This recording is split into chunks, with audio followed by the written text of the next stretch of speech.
Good afternoon, my dear friends. I'm Dr. Srinivas, dermatologist, back again over here. And today I thought I will discuss a very important topic of interest not only to the dermatologist but to one and all.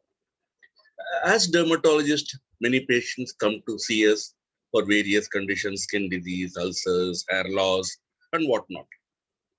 And as they are about to leave, as an afterthought, they would come and ask about what soap to use, what shampoo to use.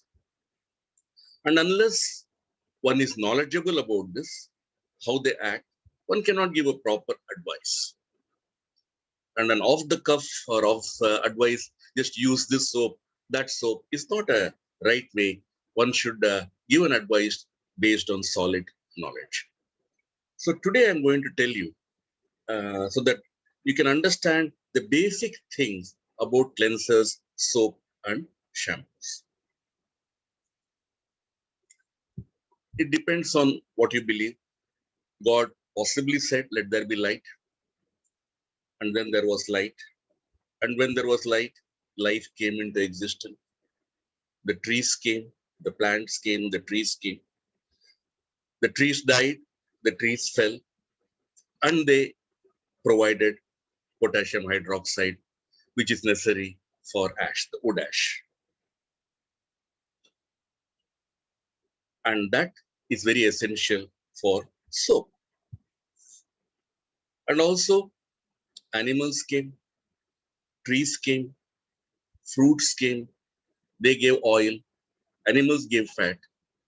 So it is the fat which is essential for making soap. So soap is basically made with potassium, an alkaline substance, and fat. And this has come from the nature to us.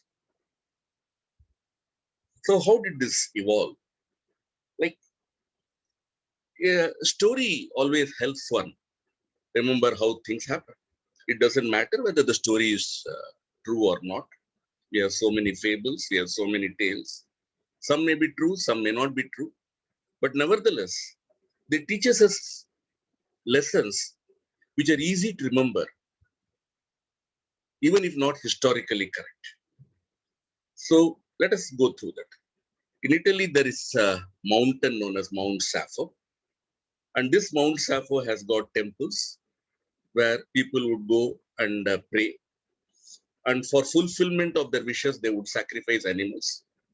Obviously, one would sacrifice animals only if they can consume them. So after offering the god the meat, which of course God may or may not prefer to have, whatever it is, then human being consume what is left, which is almost all of it. And then whatever is left of it is thrown away or was thrown away on this Mount Sappho. Now, to make this food, to cook this food, fuel is needed. In those days, fuel was most often the wood. Wood was burnt, charcoal came up, wood became ash. Ash has potassium hydroxide. The thrown away animal had fat. During the heat, this fat melted and it spread into the earth. And when it rained, the potassium hydroxide in ash dissolved and it entered the earth. And there was an interaction between this fat and the potassium hydroxide in the earth. Heat was provided by the sun, of course, from above. And this interaction possibly helped in the formation of soap. And when it rained, soap being soluble in water came down. This is what the potassium hydroxide from the film came down in a stream at the base of the Mount Sappho. And the ladies around found that this water, which foamed, had cleansing property, would come and clean their clothing.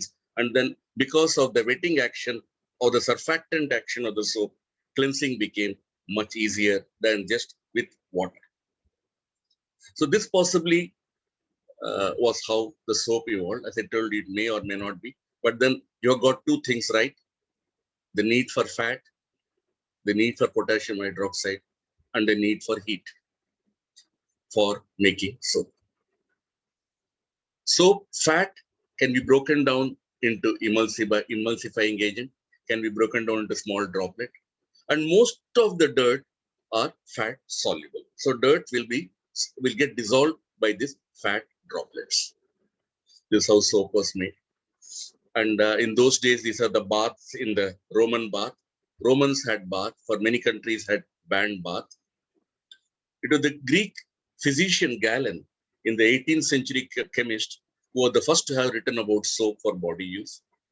And the details of the saponification goes to the English. The credit of the same goes to the English. And the chemistry of the soap is it has got a long hydrophobic, that is the water fearing, phobia, fear. It does not permit contact with water. So it is a lipid soluble end. And then a hydrophilic, which is an anionic water loving end. So surfactants are compounds which lower the surface tension. And let us see how this is done. Surfactants are necessary for cleaning. Soap, as I told you, has got a water loving end and water repulsing end. Water has got a surface tension. And for cleaning anything, this surface tension over the water has to be broken with a surfactant. And why is that? This surface tension is holding the water molecule together, beating the gravity which is making it, pulling it down, trying to make it spread to wet the surface. This wetting the surface is prevented by the action of the surfactant, surface tension. If we break the surface tension, then the gravitational force would pull the water down, spread it over a large area where wetting would occur. And once wetting occurs, cleaning becomes possible. So that is how soap helps. And detergent stands for the wiping off. So this is the structure of the soap, as I was telling. There is a water attracting end and a water repelling end. So when we cleanse something, the water repelling end, to which most of the dust is soluble, will get dissolved in that. And this has got a body which has got a water loving end. So when the water falls, this will dissolve in that. And when it dissolves in that, it will pull away the fat and the water loving end, thereby pulling the dirt out of the material and thus cleaning the textile or the surface, whatever it is, vessels, whichever way. So this is how it cleans. This is the artwork of the soap with the micellis. However, as I told you, it is made with potassium hydroxide. It can also be made with sodium hydroxide when we get lye. I'll be telling more about lye. Just the truth, not the lies. So soap has got an alkaline pH and skin, has got an acid mantle. So when soap comes in contact, alkaline soap comes in contact with the skin, it can irritate. And you also know that soap in hard water does not foam as much as soap in soft water. And let us see why. Like there are a lot of sodium and potassium salts, calcium and magnesium salts in hard water, the stearate salts.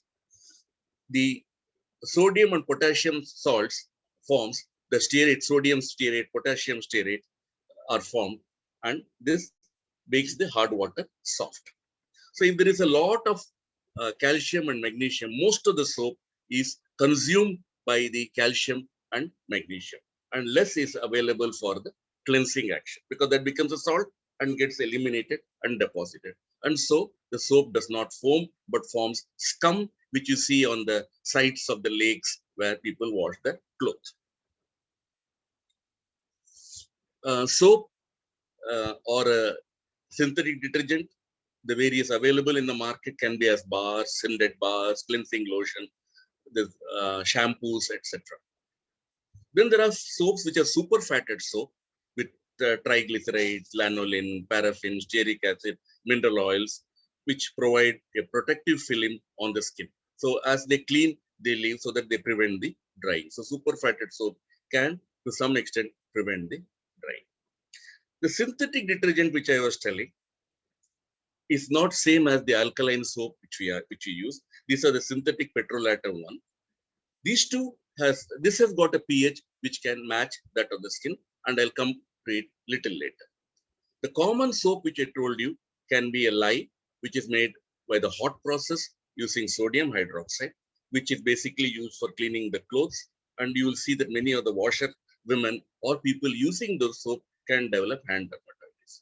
Whereas the cold process uses potassium hydroxide, which is more soluble and relatively less irritating.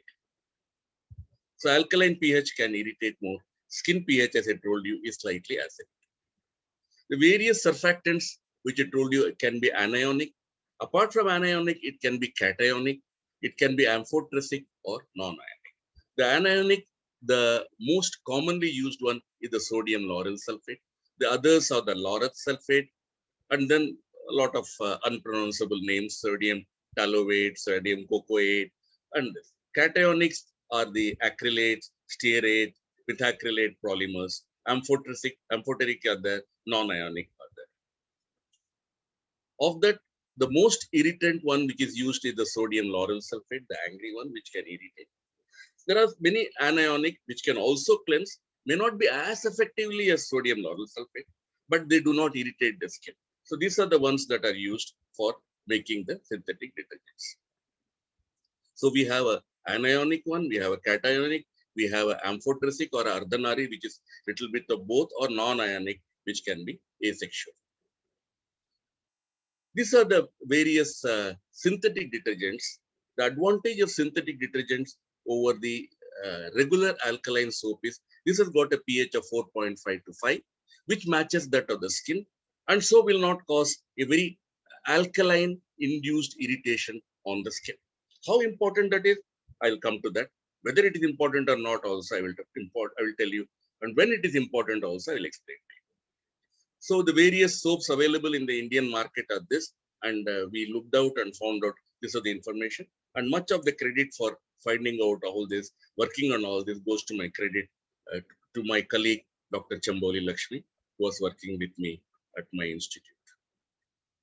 Then there is the residual synthetic detergent also can be irritating. Not that the synthetic detergent is not irritant, it is less irritant than the alkaline soap. The synthetic detergent with the pH can also break the surface tension, can also cause irritation, is left on the skin. So here is the brick and mortar this thing of the skin, wherein there is an enzymatic degradation of the skin. Our skin is constantly changing, but we use one cell at a time, wherein the surface is not compromised. There does not occur too much transepidermal water loss. It does not permit too many irritant substances to enter the skin. Whereas if we use surfactant and it binds to the keratin, it denaturizes the protein on the skin. It compromises on the skin upper surface. The upper surface is the stratum corneum, which has got the keratin, which is the one that is responsible for the most of the barrier function of the skin. So this soap can compromise that barrier surface of the skin. And what will happen is once it compromises that, the skin will come out as clumps. Instead of single cells, you will get clumps of cells leaving the skin, thereby leaving holes, permitting exit as well as entry of substances which we want to keep in will go out, which we don't want to let in will enter.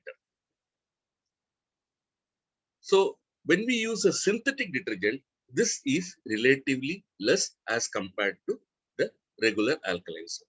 Having said that, our skin beneath also has got an alkaline mantle. So beneath the acidic. So as soon as these lumps are removed from the skin, the body repairs itself. Not that all persons who use the alkaline soap is going to have problem. It is only for persons who have already a pre-existing problem. That problem can be magnified to cause clinical damage in persons who have the pre-existing problem. Otherwise, other people can use any other soap and the skin can tolerate it. The other ingredients in soap, of course, are the preservatives, the antioxidants. Obviously, you don't want things to get oxidized in the skin, chelating agent, dyes, various other things, perfumes for the public is. So how to use the soap, when to use the soap. In fact, soap is not really absolutely essential. Even a simple cleaning with water is good enough, provided you use adequate quantity of it and gently rub away the dirt. And even if soap has to be used, it can be used in areas which are more sweat prone, such as the axilla, groin, scalp, face, and hand. And soap need not be used every day. It can be used even on alternate days, provided if you're not exposed to too much dirt. Likewise, shampoo also same thing. It is not necessary that, whereas if a person goes to an atmosphere where there is too much dirt, he works, then he has to use it every day. There's normal people, it is not necessary to use too much soap. It can cause damage, especially the alkaline wine, if used in excess, that too with hot water. So one can use moisturizer after the soap. So where are the soaps playing a role? Basically, soap plays a very, very minimal role in the skin disease. So soap, patients play, what patients think is so important is of not too much important. Not that it is not important, but not too much important for the patient care. But patients don't know it, and it is for us to tell that soap is basically a wash-off product. It stays on the skin for a very short time, not enough time to do much mischief. So almost all soaps are safe provided you have normal skin. But in certain conditions like acne, if there is benzyl peroxide in it, if in a short time it can act, and there can be, if that is incorporated, or salicylic acid also can lead to some amount of peeling of the skin, can be. In case of atopic dermatitis, as I told you already, the barrier is compromised. There is already increased transepidermal water loss. Already a lot of substances from outside irritants are entering the skin, and there is also colonized by various bacteria which can liberate the super antigens. So cleaning becomes very, very essential. Cleansing becomes very essential. In those, this pH balanced soap is of importance. They, or persons with atopic dermatitis or patient with ichthyosis, in those persons, because these soaps are expensive, so should be only prescribed for those people who have skin problem. Otherwise, rest can use any soap they want. Superfatted soap also have the same effect. As I told you, if there is a dryness, if there is a scaling, or if the person has got diabetes mellitus, which can be associated with dryness, or renal failure, where there can be peeling of skin, scaling of the skin, or thyroid, hypothyroidism, which can be associated with dryness. In those cases, synthetic detergents can be used. And if you find that those patients are poor, then even synthetic detergents are not needed. Ordinary water can be used for cleaning. And if they still want to use soap, applying a moisturizer immediately after cleaning also can serve, and moisturizers such as oil are extremely cheap. So while prescribing to the patient, the cost factor, the expense factor should be kept in mind when it is needed according to patient. Sauna, this is just an additional information. We don't use much in India except for very few. It does not make the skin but aggravates. Information which I found, and I have not devoted too much time in understanding this. These are the various soaps which we conducted. What makes me eligible to talk on this? We had done, as I said, with Dr. Lakshmi, we had done a wee bit of work on this. We had tested the various soaps available in the market. We made solutions, 8% solutions with the various soap available in the market. And then we did the pH. We determined the pH of the various soaps. So you can find that the synthetic detergent are the ones which has got the pH that matches the skin. All the green ones are the ones which are available in the market, or the alkaline soaps. But as I told you, they are not harmful if the skin is normal. They can only cause problem if the skin is damaged. So these are the various erythema scoring which we did with this, and we made a list of the various irritants available which we published in the journal. So total fatty material is also important. The more fat, be it cholesterol, triglycerides, they can leave a layer on the skin. But the pH is the one that is more important than this.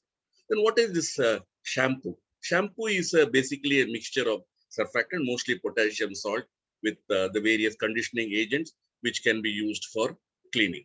And then we can add conditioner to that, so that once it cleans and the soap cleans and the conditioner, which of course is not going to be soluble in the soap, because the conditioner is not soluble, the soap will first clean it away and then the conditioner will lie back.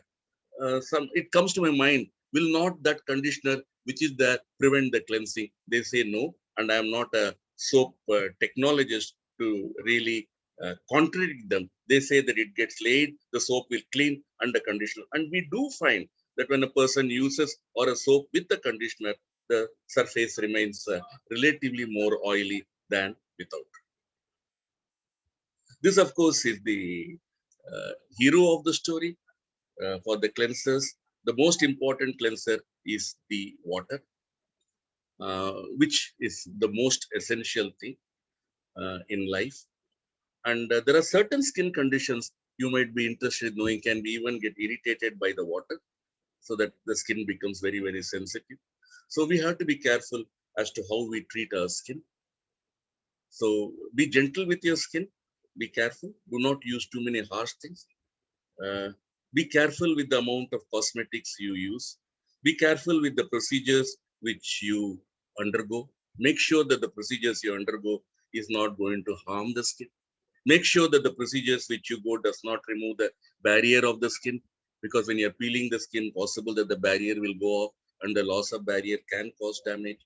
So before you undergo any procedure, do discuss about this aspect of it with the doctor who is the physician or the beautician who is treating you, and then be prepared for such things happening, if and then you know the reason why, and maybe you can avoid it subsequently. So soaps and cleanser is a part of life. We grew up with it. The names of the various soap, we learned that before we can say. We heard those names even before we could speak out Mama Papa. So the names of Colgate or Hamam or Mysore Sandal, all those things went into our mind in the subconscious. We didn't know what a soap was, but those names like Horlicks, Bonvita, Coca-Cola, all this went into our mind, such as the effect of the marketing. Those we learned the names before we learned what those articles were. But now it is time that we learn what these can do to us, how we can use them to the best of our advantage. So thank you very much. I hope you sort of enjoyed this talk.